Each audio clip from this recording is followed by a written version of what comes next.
ज्योति मौर्य गलत है। तुम ऑलरेडी एसडीएम हो यार, 50 लाख रुपए का काहे का लालच दिखा रही हो? तुमको क्या दुख पड़ी हुई है इतना? 90% पुरुष बर्दाश्त नहीं करते सकते इस चीज को कि महिला उनसे आगे जाए। क्या आप किसी दूसरे अधिकारी से आई लव यू कर रही हैं, ये क्या है?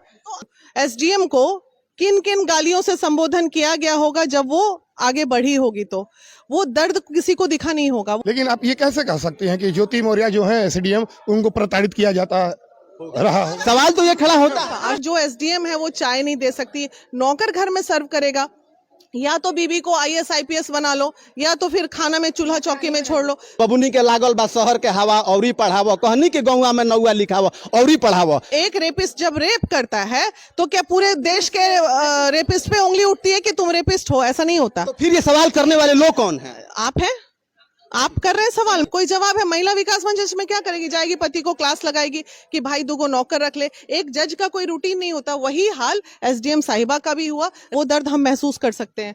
वो पति आज देखिए, उसमें है कुछ नहीं, दोनों मियाँ बीवी में ईगो की लड़ाई हुई और ईगो का लड़ाई इतना बड़ा स्वरूप ले लिया कि आज वो आक्रोशित होकर मीडिया के सामने आके अपने वक्तव्य को रख रही है। और कुछ नहीं है इसके अंदर।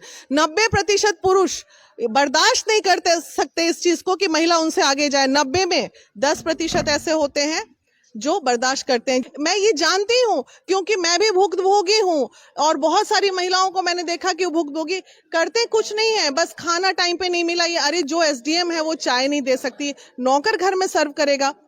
या तो बीबी को आईएएस आईपीएस बना लो, या तो फिर खाना में चूल्हा चौकी में छोड़ लो। तो लेकिन अभी एक केस और आया है जो मैं देखी हूँ, लड़की जज है लेकिन उसके बावजूद भी उसका पति इतना प्रताड़ित कर रहा है कि घर में खाने के लिए, अब बताइए, जज आ रही है हमारे पास कंप्लेन लेके कि मैडम बताइए, इसका कोई जवाब है? कोई जवाब है? महिला विकास मंच इसमें क्या करेगी? जाएगी पति को क्लास लगाएगी कि भाई दुगो नौकर रख ले। एक जज का कोई रूटीन नहीं होता। वही हाल एसडीएम साहिबा का भी हुआ। रही बात उनकी दोस्ती की, आपका अगला सवाल का जवाब मैं दे देती हूँ। दीदी एक मिनट, लेकिन आप ये कैसे कह सकते हैं कि ज्योति मौर्य जो है एसडीएम, उनको प्रताड़ित किया जाता रहा? सवाल तो ये खड़ा होता है।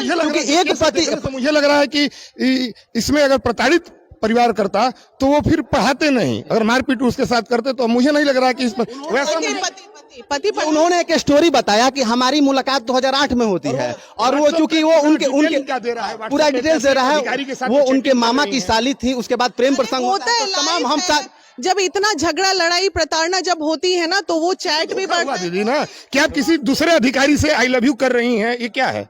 अब ये तब उसको तलाक दे दीजिए। महिला विकास मंच के सामने हमारा एक अहम सवाल होगा कि तमाम समाज में ये भी मुद्दे निकल करके आ रहे हैं कि महिलाएं अपने पति को झूठे केस में फंसा रही हैं। अगर किसी पति के साथ अनबन हो रहा है तो क्या कर रही हैं कि दहेज प्रताड़ना का केस करें, जैसे कि ज्योति मौर्य ने किया है। 50 लाख रुपया और एक फ्लैट के लिए अपने पति के ऊपर केस कर दिया है। गलत है। यहाँ ज्योति मौर्य गलत है।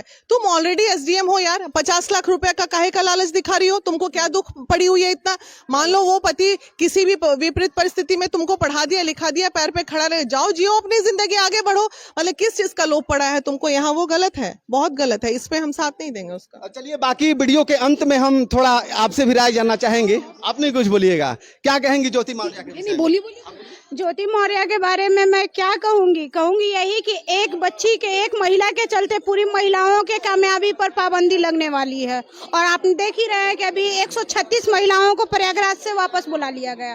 परंतु आप लोगों से एक यह भी मैं विनम्र आग्रह करूंगी कि जिस तरह ज्योति मौर्य के क्रियाकलाप को आप लोग उजागर कर रहे हैं, उसी तरह से एक आईएएस अफसर भी अपने पति के सेवा के लिए अपनी नौकरी को रिजाइन मार के घर आ गई थी। तो क्या उसके मैटर पे आप लोगों ने हाईलाइटेड क्यों नहीं किया था? वहां भी आपको हाईलाइटेड करना चाहिए था।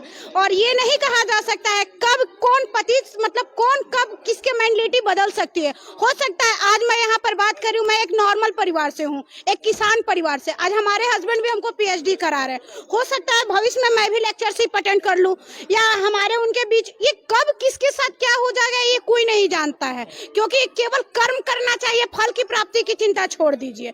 हो सकता है ज्योति मौर्य को लग रहा होगा कि अब 4th ग्रेड का हस्बैंड हमारा अब हमारे काबिल नहीं है, वो किसी और के तरफ चल गई। तो ये नहीं है कि उसका दिमाग जैसा है वैसा ही समाज के हर एक महिलाओं महिलाओं का दिमाग होता है। हमारा समाज है वो महिलाओं के हाथ में सिर्फ बेलन देखना पसंद करता है, मैंने बेलना। आप रोटी बनाइए, 2 वक्त की रोटी पकाइए और हमें खिलाइए। क्या अगर किसी महिला के हाथ में कलम अगर कोई महिला उठा लेती है, अपने हाथ में तलवार उठा लेती है, पहले की बात, आप पहले की बात बता रहे हैं। आज ये तभी तो आज ज्योति मौर्य पूरे देश में कर रही है। नहीं, ये बात नहीं है सर। आज देश में सबसे बड़ा एग्जाम होता है यूपीएससी, आपको जानकारी हो। जिस धरती पे आप खड़े हैं, पूरे देश में यूपीएससी में सेकंड जो टॉप की है गरिमा इसी जिले की है, और 10 में 6 लड़कियां हैं।